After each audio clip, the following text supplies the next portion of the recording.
Welcome. This is your host, Dub FFG, the Fantasy Football GOAT Strategies.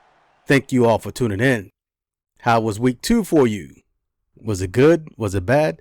Did you win or did you lose? If you're like me, I lost in every league. Yeah, I took L's and I'm only playing in 2 leagues this year, so I took L's in both leagues. But again, this is a marathon, not a sprint. So that's why we're here. The Fantasy Football GOAT Strategies, we're going to provide that information that you need to be a fantasy football champion. Let's get to it. Now, week 2, we're going to flip the script a little bit. Why? Because there were injuries that happened in week 2, that 2 significant players or significant positions. We're talking quarterback, receivers, and even some additional, some people stood out in ways that we didn't expect them to going into the season, but that always happens. So that's expected and you're looking for that. And again, to be a fantasy football champion, to have a good strategy to going throughout the league, you're looking for different gems. You're looking for different things to stand out above the norm. So let's go forward. The terrible twos. Week 2 brought about injuries, increased playing time, decreased playing time for some, and some needs and wants that we're going to address, particularly from a flex position and quarterback position. Real quick, let's go ahead and get to it. First one, Taylor Heineke.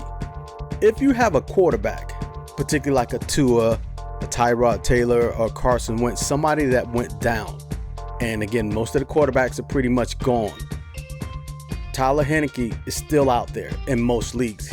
At the end of last week, he was only owned or rostered about 1.9%.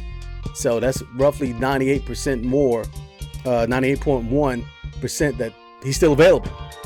So if you need him, go get him. He has some matchups that are going to be favorable for his fantasy stats. Not necessarily for the team win total, but for his fantasy stats, he's going to have to air it out, particularly for Buffalo. Atlanta, that should be somewhat of a game that he stands out, and I think he has New Orleans coming up right after that. So those 2 of the 3 games, he's definitely going to need to air it out. So his stats should increase within the next 2 or 3 weeks. And if you need a quarterback, if you had Tua, Carson Wentz, Tyrod Taylor, you need to pick up Taylor Heineke. Next, Cedric Wilson. Now, Cedric Wilson is slot receiver for the Dallas Cowboys. And at the end of last week, he was only owned or rostered at about 0.7%. So he's still out there in over 90+% of leagues that he's available. And initially, I would say, whatever your expectations were for Michael Gallup, it should stay the same for Cedric Wilson because that's his replacement. However, it's Sunday, again, the terrible twos, week 2 brought about an injury to Amari Cooper with bruised ribs. Now, if anyone's ever had bruised ribs, you know this is extremely hard to breathe, whether bruised or broken. Extremely hard to breathe. And one of the things that gives you the most pain is putting your arms above your head. And as a wide receiver, what does Amari Cooper have to do every day or every down, particularly when the ball is thrown to him? Put his arms above his head. So if he plays in week 2, I don't look for his productivity to be much. This is where Cedric Wilson's productivity should increase. So Cedric Wilson is out there. If you need him, go get him. And I would get him in the aspect of as a flex player, not as a wide receiver 1 or 2, but as a flex player to start off. Next, another awesome flex player that is available. He was only 8% rostered at the end of last week, and that's Cordell Patterson for the Atlanta Falcons. He's playing running back. He's playing receiver. He's getting productivity. He's getting that call. The ball is going to him in his hands. Because outside of Calvin Ridley, he's probably the next best option for the Atlanta Falcons. I know Kyle Pitts is still there. He just hasn't gotten in the groove yet. But Cordell Patterson is there. He's getting the carries. He's getting the touchdowns. He's getting and I think he's also returning kicks, if I'm correct. He's either returning punts or kicks. I saw him this Sunday doing some special team work. So Cordell Patterson is one that you need to get for a flex option. He will definitely be productive for you. Again, the Falcons they're a bad team, so they're going to be playing from behind.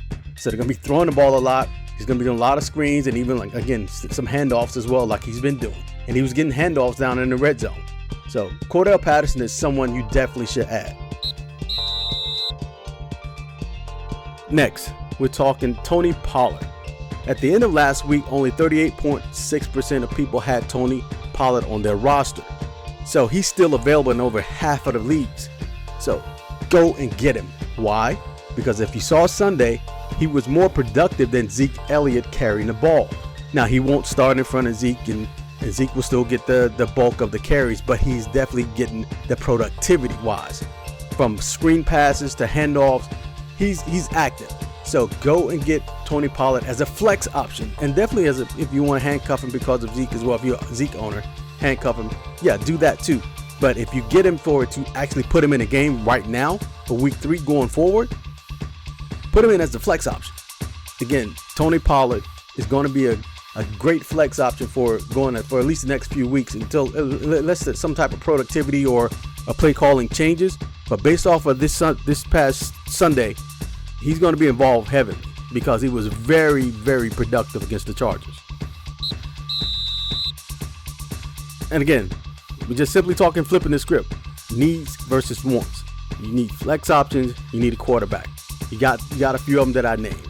Taylor Heineke, Cordell Patterson, Cedric Wilson, and Tony Pollard.